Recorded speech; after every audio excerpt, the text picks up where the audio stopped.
25 years ago, I was doing full-time engineering, and now I'm doing full-time art, and it's been this very gradual transition going from one to the other.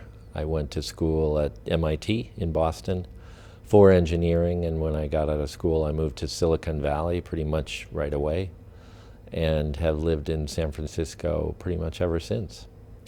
So when I was at MIT, I kind of realized that I didn't want to just be an engineer. I felt like something was missing in my life, and I needed a little more balance than just engineering. So I started doing filmmaking, and when I got out of MIT, I continued that a little bit, almost as a hobby. I made one, I would say, serious film, and then pretty much 10 years later, I kind of shifted from engineering and then filmmaking into electronic art. And in the beginning, and I would say still now, I use both my engineering background and my filmmaking background in making the electronic work that I do. The works that are in this show have to do with kind of originally the experiment that I made was in the late 1990s, early 2000.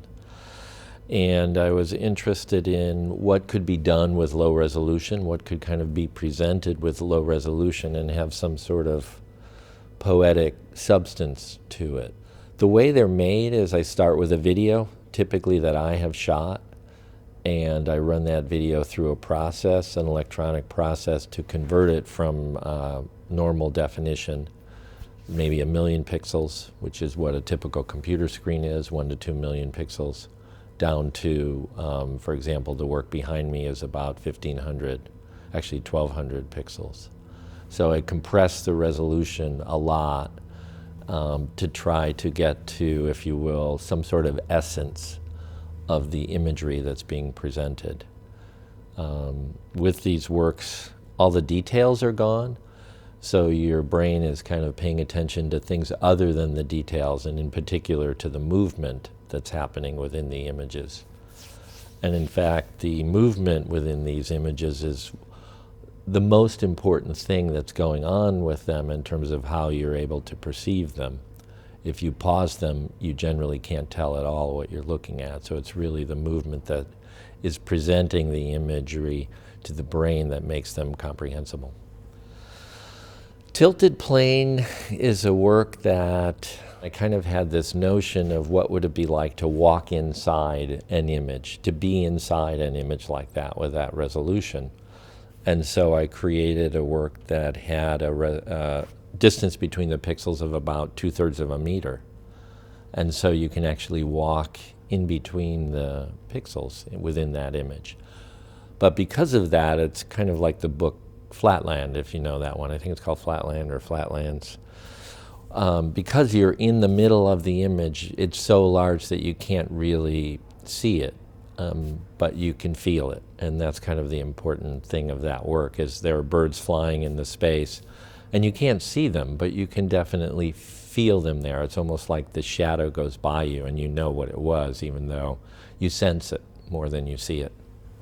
Yeah, the work that's behind the front desk is called Untitled for the Sun, and it is I wanted to design and build a clock that you didn't have to set. So the work is connected to a light sensor outside, and it simply measures the amount of light outside, and it detects the beginning of the day and the end of the day. So for example, if it reads 50.000, it means you're at midday, which has nothing to do with what time it is. It has to do with just where the sun is relative to the earth.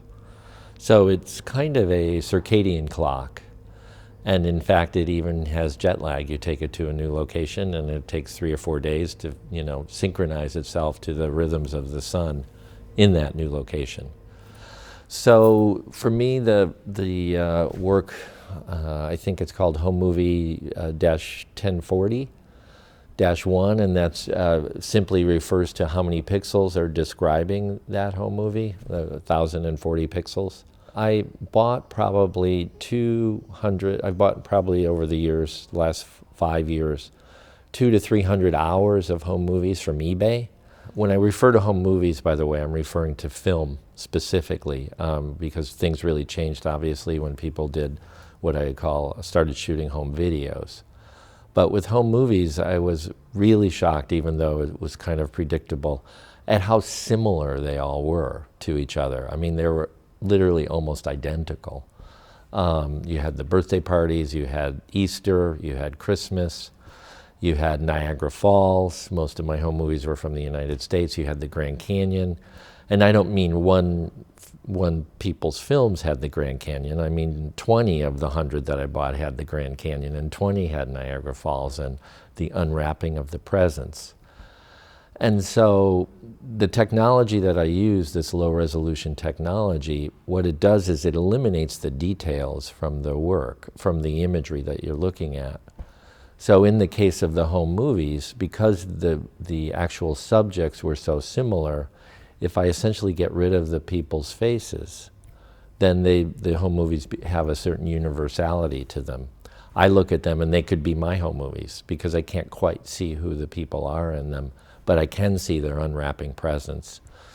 And so this process that I use of low resolution kind of inherently, in this case, was a universalizing process of making them have a connection to everyone.